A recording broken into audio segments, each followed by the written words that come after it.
ஜெய் கருட சுபர்ணா. நாராயணான்னு சொன்னா நம்மளுக்கு என்ன கிடைக்கும்?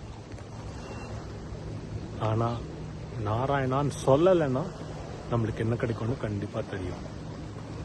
அதாவது பாசக்கயிறு, யமனோட பாசக்கயிறு நம்மளுக்கு கண்டிப்பா வரும். யமன் நம்ம மேல பாசக்கயிறு போடும். இதே நாராயணான்னு சொல்லியிருந்தோன்னா நம்மளுக்கு பாசத்தோட கை கிடைக்கும். பெருமாளோட கை, கை காக்கும் கை, பெருமாளோட கை நம்மளுக்கு கிடைக்கும். பெருமாளே ஓடி வந்து நம்மளை யமன் கிட்டேருந்தும் பாசக்கயத்திலேருந்தும் நம்மளை காப்பாற்றுவோம்.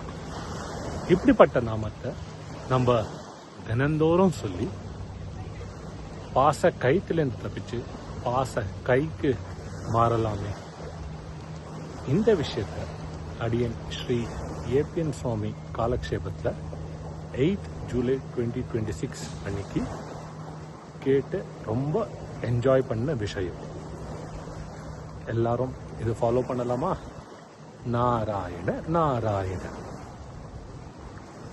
ஜெய் கருட சுபர்ணா.